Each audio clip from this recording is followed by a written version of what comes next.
Assalamualaikum warahmatullahi wabarakatuh. Halo teman-teman semuanya, apa kabar? Izinkan saya memperkenalkan diri sekali lagi. Perkenalkan, nama saya Naila Amelia. Saya kerap disapa Lia.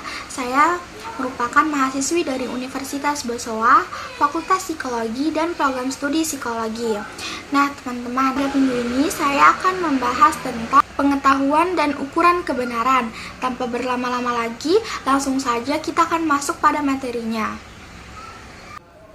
Nah teman-teman semua, kita akan mencari tahu apa itu definisi dan jenis pengetahuan. Teman-teman semuanya, di dalam Encyclopedia of Philosophy dijelaskan bahwa definisi pengetahuan adalah kepercayaan yang benar. Nah tapi teman-teman, menurut Dr. Sidi Galzaba, ilmu adalah apa yang diketahui atau hasil usaha mengetahui. Tugas mengetahui adalah hasil dari mengetahui, sadar, bertaubat, memahami, dan pandai. Pengetahuan itu adalah seluruh milik atau isi pemikiran. Nah, dengan demikian pengetahuan merupakan hasil usaha manusia untuk mengetahui. Lalu dalam kamus filsafat dijelaskan bahwa pengetahuan adalah proses kehidupan yang diketahui manusia secara langsung dari kesadarannya sendiri. Nah teman-teman, itulah visi-visi pengetahuan. Selanjutnya kita akan membahas tentang jenis-jenis pengetahuan. Teman-teman semua, ada tokoh yang bernama Burhanuddin Salam. Beliau mengemukakan bahwa pengetahuan yang dimiliki manusia itu ada 4. Yang pertama, pengetahuan biasa, yakni pengetahuan yang dalam filsafat dikatakan dengan istilah common sense dan sering juga diartikan dengan good sight, karena seseorang memiliki sesuatu di mana ia menerima secara baik. Semua orang menyebutnya sesuatu itu merah karena memang itu merah, benda itu panas karena memang dirasakan panas, dan sebagiannya. Dengan common sense, semua orang sampai pada keyakinan secara umum tentang sesuatu, di mana mereka akan berpendapat semuanya sama. Common sense diperoleh dari pengalaman sehari-hari, seperti air dapat dipakai untuk menyiram bunga. Nah, makanan dapat memuaskan, lalu pada musim kemarau akan mengeringkan sawah dan sebagainya. Nah teman-teman, yang kedua itu pengetahuan ilmu, yaitu ilmu sebagai terjemahan dari sains. Dalam pengertian yang sempit, sains diartikan untuk menunjukkan ilmu pengetahuan alam yang bersifat kualitatif dan objektif. Nah, ilmu dapat merupakan suatu metode berpikir secara objektif, atau bisa disebut objective thinking. Tujuannya adalah untuk menggambarkan atau memberikan makna terhadap dunia faktual. Pengetahuan yang diperoleh dengan ilmu diperoleh melalui observasi, eksperimen, klarifikasi. Nah teman-teman, lalu analisis ilmu itu objek dan menyampingkan unsur pribadi, pemikiran logika diutamakan, netral dalam artian tidak dipengaruhi oleh sesuatu yang bersifat subjektif, karena semuanya dimulai dengan fakta.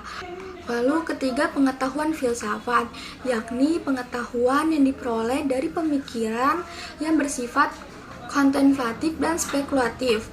Pengetahuan filsafat lebih menekankan pada universalitas, dan dalam kajian tentang sesuatu, kalau ilmu hanya pada satu bidang pengetahuan yang sempit dan rigid, filsafat membahas yang lebih luas dan mendalam. Nah, filsafat biasanya memberikan pengetahuan yang relatif dan kritis, sehingga ilmu yang tadinya kaku dan cenderung tertutup menjadi longgar kembali. Nah, lalu yang keempat, yang terakhir, pengetahuan agama, yakni pengetahuan yang hanya diperoleh dari Tuhan lewat para utusannya. Pengetahuan agama bersifat mutlak dan wajib diyakini oleh para pemeluk agama. Pengetahuan yang mengandung beberapa hal pokok, yaitu ajaran tentang cara berhubungan dengan Tuhan, yang sering juga disebut dengan hubungan vertikal, dan cara berhubungan dengan sesama manusia yang sering juga disebut dengan horizontal. Para pengamat agama masih bertahan sampai sekarang karena adanya doktrin tentang hidup setelah mati ini karena masih dibutuhkan. Nah, teman-teman semuanya, kita sudah membahas tentang jenis-jenis pengetahuan. Selanjutnya, kita akan membahas tentang perbedaan pengetahuan dengan ilmu.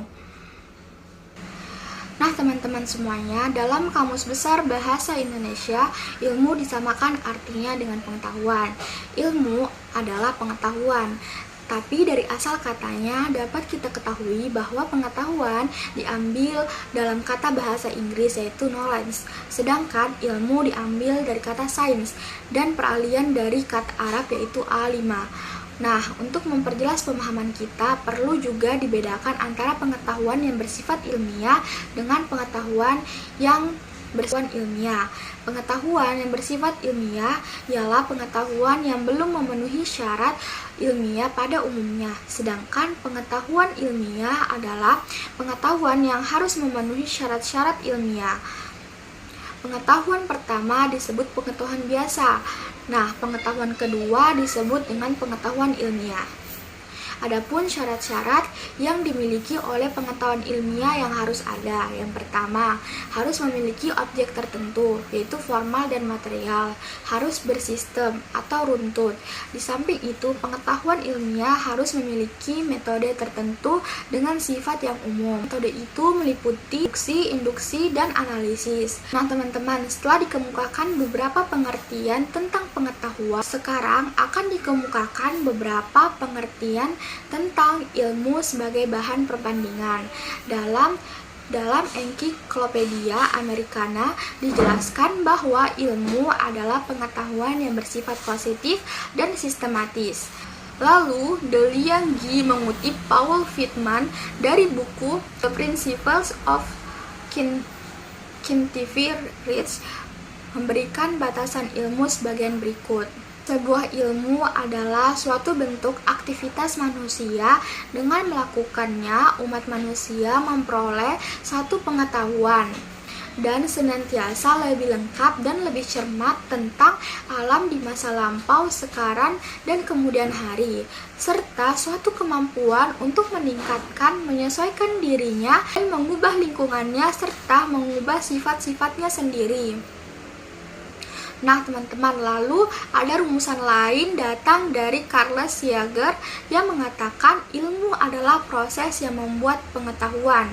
Dalam arti umum, ilmu sering dijadikan pembeda, umpamanya untuk membedakan antara disiplin ilmu pengetahuan alam atau IPA dengan ilmu pengetahuan sosial atau IPS. Sementara menurut Jujun S. Surya Sumatri dalam bukunya Ilmu dalam Perspektif menulis, ilmu lebih bersifat merupakan kegiatan daripada sekedar produk yang siap dikonsumsikan. Perbedaan antara ilmu dan pengetahuan dapat ditelusuri dengan melihat perbedaan ciri-ciri.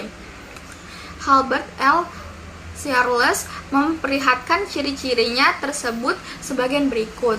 Kalau ilmu berbeda dengan filsafat berdasarkan empiris, maka ilmu berbeda dari pengetahuan bisa karena secara sistematisnya.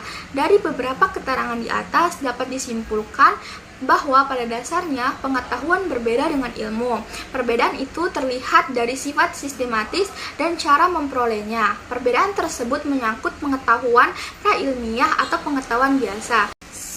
Sedangkan pengetahuan ilmiah dengan ilmu tidak mempunyai perbedaan yang berarti. Nah, teman-teman semua, sekian materi yang dapat saya sampaikan pada minggu ini. Wassalamualaikum warahmatullahi wabarakatuh. Mohon maaf apabila masih banyak kekurangan dan kesalahan.